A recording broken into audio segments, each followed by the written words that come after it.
This is the IELTS listening test. You will hear a number of different recordings, and you will have to answer questions on what you hear. There will be time for you to read the instructions and questions, and you will have a chance to check your work. All the recordings will be played once only. The test is in 4 parts. At the end of the test, you will be given 10 minutes to transfer your answers to the answer sheet. Now turn to Part 1. Part 1. You will hear a conversation between a student and a local resident about a community survey. Now listen carefully and answer the questions 1 to 5. You have some time to look the questions 1 to 5.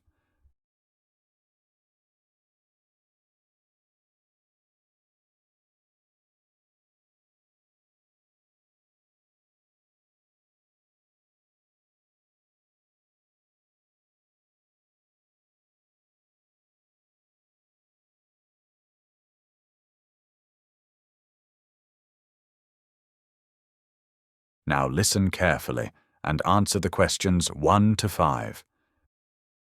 Hello. Excuse me, sir. Would you happen to have a minute? Oh, sorry, I was totally lost in thought. Didn't see you there. Not a problem. I'm Isla, a second-year sociology undergrad. We're collecting data for our community study on how residents make use of the neighborhood center. Are you from around here? I sure am. Been living in this town for decades. That's fantastic. If you don't mind, I'd like to ask you a few short questions. It won't take more than 5 minutes. Go right ahead. Happy to help. Excellent. First off, we need to collect some background information for our report. Would you mind sharing your age? Of course. Though I still feel like I'm in my 20s, I'm actually 59, turning 60 next Tuesday, as a matter of fact. Wow, happy early birthday. Now, could I grab your full postcode for our records? That one's easy. It's HA87UP. Got it. Thanks for that. Now let's dive into the core of the survey. We're interested in what facilities you already use around here. Sure. First, computer access. Do you ever use public computers nearby? Absolutely. I use the ones at the local library, and it's close by and never too crowded. Perfect. And in terms of sports, any facilities you regularly attend? I try to stay fit. I go to the swimming pool a couple of times every week. That's brilliant. Lastly, in this section, what about educational courses? I've been attending Spanish lessons at the college every Friday evening. Keeps my brain sharp. That's wonderful. It sounds like you're keeping very active. Before you hear the rest of the conversation, you have some time to look at questions 6 to 10.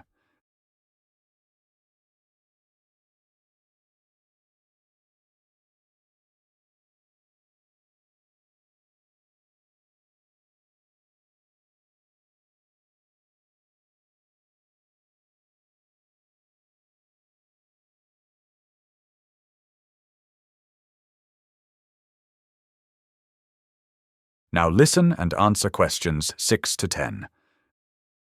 Now let's move on to some thoughts on how the community center might be upgraded. Sure, fire away. We're looking for suggestions on sports that could be added. Anything in particular you'd like to see offered? Definitely. I don't think we need more swimming, but I'd love to see badminton and yoga on the schedule. I haven't played in ages, but it's something I'd pick up again. Duly noted. And do you think certain sessions should be reserved for specific groups? Without question. If there were groups just for Q7 pensioners, I think people my age would be more inclined to join. It's hard keeping up with the younger crowd. I totally get that. Now about educational courses. Are there any subjects you think the center should offer? Yes, it's a pity that arts and crafts got discontinued at the local college.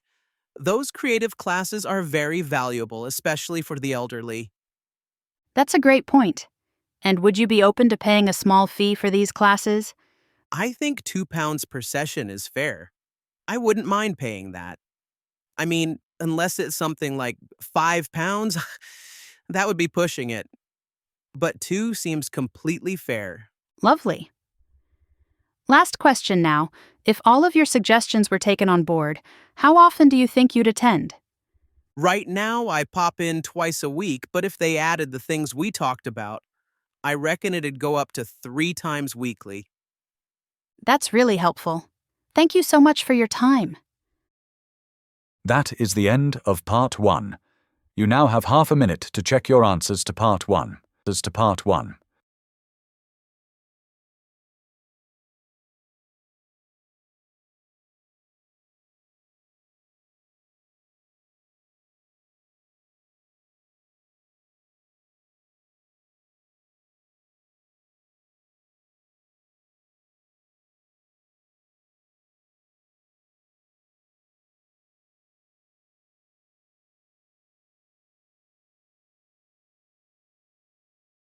Part 2. You will hear a recorded audio guide about a popular walking route through a London park. First, you have some time to look at questions 11 to 15.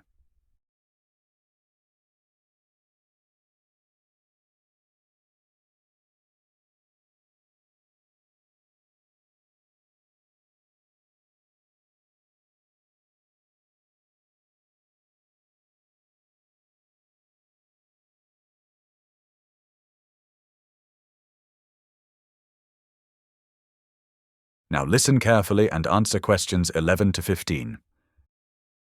Hello there and welcome to the official audio tour from City Walks London.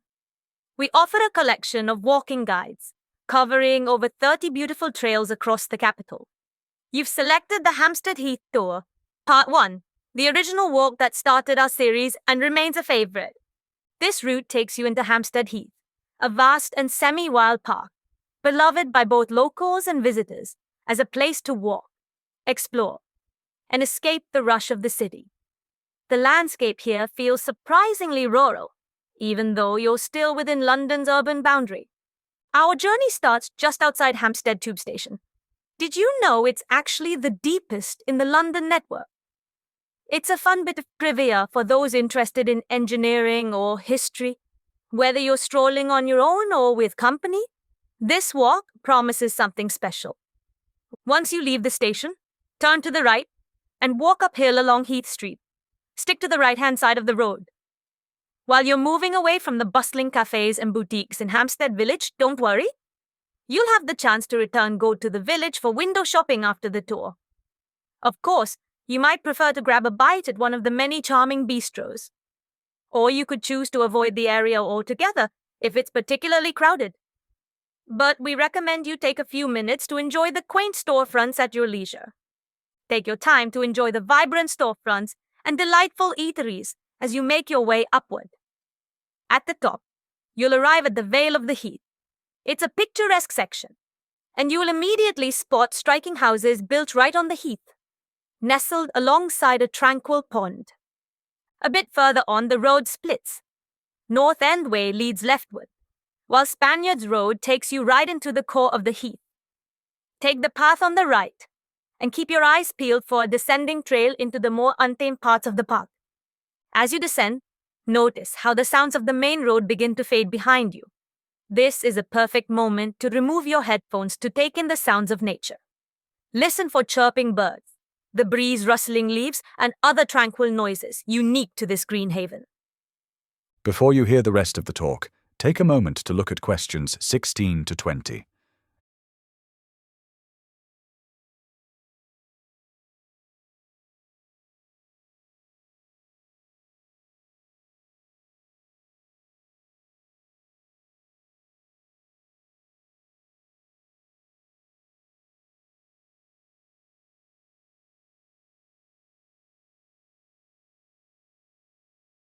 Now listen and answer questions 16 to 20. Keep walking forward until you spot a fork in the track. Take the left route, and you'll find yourself at the lovely Kenwood House grounds. At this point, you have several options. You can meander through wooded paths or explore the nearby attractions. Kenwood House itself is open to visitors and frequently hosts events. Right next to it, there's a charming cafe where you can pause to have snacks. Below Kenwood House are gently sloping lawns, the grassy slopes. These are perfect for family picnics or a relaxing break in the sun. It's also a great play area for children. Continue past this spot, and you'll see the open-air stage, a platform for musical shows during the warmer months. If you're lucky, you might even witness a live sound check or an informal rehearsal. Still not done. On the eastern side of the Heath lie several large ponds designated for swimmers. Some are mixed gender, others separated. Just check the signs. And for an unbeatable view, head to Parliament Hill. From here, you'll enjoy a spectacular panoramic view across London. This vista is so iconic, it's actually protected by law to remain unobstructed. Thank you for joining us on this tour. We hope you've enjoyed discovering this peaceful pocket of London. That is the end of part 2. You now have 30 seconds to check your answers.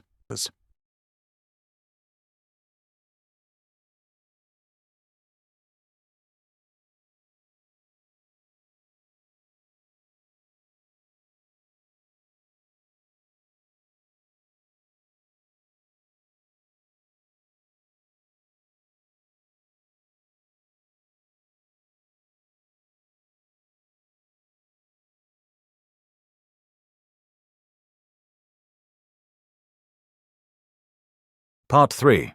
You will hear a student called Jack having a discussion with his tutor about a project on green city planning. First, you have some time to look at questions 21 to 25.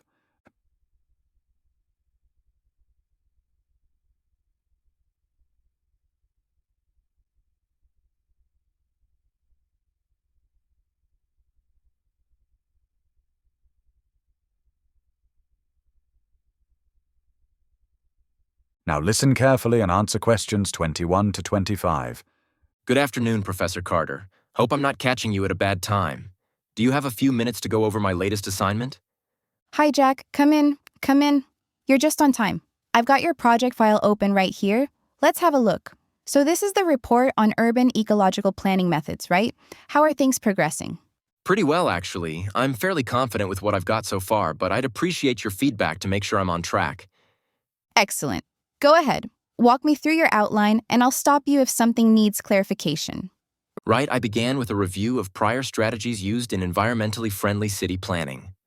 One of the first methods I analyzed was the Green Belt strategy. It's widely recognized and had some successful implementation in specific locations over brief periods. But overall, I felt it didn't address deeper urban complexities. That's a very reasonable critique. Did you also explore decentralization as an approach? I did, yes. It was quite appealing on paper, and there was no major backlash against it. But unfortunately, when applied practically, it turned out to be unpractical. A common pitfall, I'm afraid. A lot of planning models seem promising until they face real-world complications. What did you examine after that? I moved on to the initiative of developing entirely new towns back in the 1960s. Although there were some cases where it worked, on the whole, it proved too expensive, both in terms of the time required and financial cost. That fits with what I've seen. Did you happen to assess the use of brownfield locations? Areas that were previously developed but are now unused? You mean like converting an abandoned post office into shops or flats? Exactly that kind of thing. No, I hadn't factored that in yet. It's worth adding. Although there can be dangerous aspects like leftover toxins in the soil, it tends to go forward with minimal opposition from residents. I'll definitely include that. Thanks for the tip. Is there anything else on your radar? Yes, I was considering the idea of pedestrianizing downtown areas. Do you think it's relevant to this topic? It certainly is. But you have to account for drawbacks too. For example, nighttime work using heavy construction vehicles could disrupt local communities, especially if they're working overnight. That's true. But in certain historic districts, it may be one of the only viable improvements. Agreed. As long as you present a balanced perspective, it's a great inclusion. Before you hear the rest of the talk, take a moment to look at questions 26 to 30.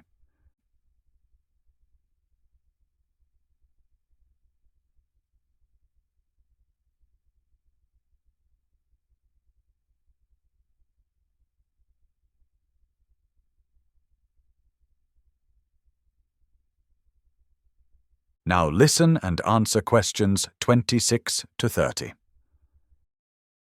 Okay, that covers the theory section. Now for the core study. I reviewed many examples, but finally decided to focus on Curitiba in southern Brazil. An excellent selection. What's your main challenge with it? Honestly, Professor, what's tripping me up a bit right now is the volume of data available. There's just such a diverse range of statistics from multiple sources. It's turning into a real challenge to decide what to include and what to leave out. That's understandable. Let's go over what you've got and narrow down the key points. All right, so since the 1960s, Curitiba's municipal authorities have achieved a lot by pursuing a ground-up approach. Rather than depending on top-down national policies, they prioritized working together with residents, engaging citizens directly in decision-making. Great example of participatory governance. Go on. The city's public transport network is another highlight. Although private vehicle ownership is relatively high, a large number of people use the buses. That's largely because there are cheap fares for the poor and elderly, which also encourages more people to cycle or walk instead. This has helped keep pollution levels down. Very good. Now, some advice as you move towards your final draft. Absolutely, I'm ready. To demonstrate Curitiba's effectiveness, you'll need solid examples.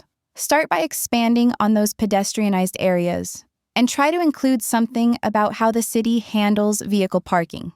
I didn't research that in depth, but I'll look it up. You should. Also, discuss where residents live in relation to their employment.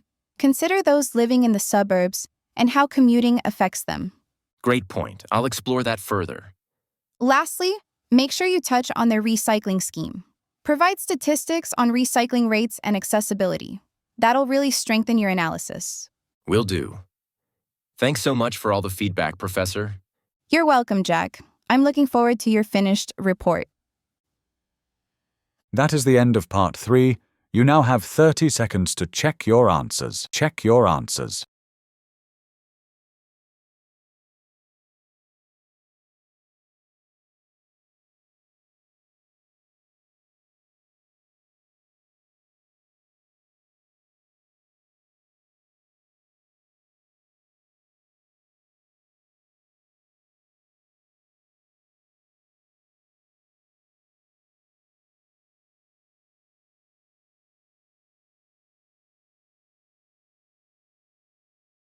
Part 4. You will hear a university lecturer giving an introductory talk to new economics students. First, you have some time to look at questions 31 to 40.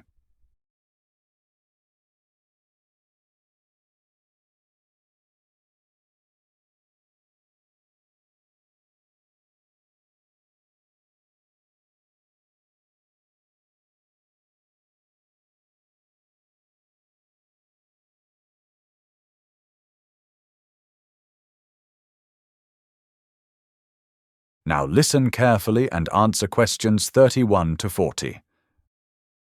Welcome, everyone, and thank you for joining this introductory session at the Department of Economics here at Greystone University. I'm Professor Daniels, and I'll be teaching several of your core modules this year. Now that we're just about to kick off the semester, I want to outline what the course will look like and what kinds of academic experiences you can anticipate. To begin with, one of your primary engagements will be the series of lectures. These will not only deliver core concepts in economics, but will also highlight the priorities that you should aim to master over the coming months. Lectures will be structured to give you a broad overview of key themes and to act as a springboard for your private research and reading. Moreover, these sessions often represent the first time that undergraduates encounter a researcher who is actively contributing to the advancement of the subject. In general, lectures continue to be seen as a foundational element within higher education, especially as undergraduate studies are meant to guide you into a more analytical and critical mindset. The way you engage with lectures plays a role in shaping your academic identity. That being said, each year brings challenges for new students when it comes to adapting to lecture-based learning. One limitation is that lectures rarely allow for back-and-forth discussion. making it difficult for student understanding to develop in real time. If a concept isn't clear, you often don't have the chance to ask immediately. Another issue relates to newer pedagogical methods. For instance, techniques such as active problem solving have proven to lead to better learning outcomes, but they still don't completely replace the value of listening to a knowledgeable speaker present ideas systematically. Now, don't worry. There are steps you can take to get the most out of lectures and your studies in general. First on that list is preparation. When you receive your reading materials, make sure to take the time to carefully go through all items on the list. Don't skip any. After completing your reading, a good way to solidify what you've learned is to quiz yourself. Create flashcards or write a short summary. Then review this before each lecture to refresh your memory. For many of you, it may have been a while since you last studied economics. Perhaps you took a gap year or have been in the workforce. Whatever the case may be, I recommend that you revisit basic economic models and terminology from your previous studies, as these will resurface in our discussions. On top of traditional reading, consider using the internet wisely. Do some background research to support your lecture notes. There are plenty of valuable digital resources these days. However, do be mindful to stick to reliable sources, things like peer-reviewed journals or reputable academic websites. Finally, one of the most effective ways to enhance your comprehension is to discuss ideas with fellow students. You're all exploring the same material, and exchanging viewpoints can often help things click into place more clearly. To wrap up, take initiative in your learning, stay organized, and remember, everyone's here to help you succeed.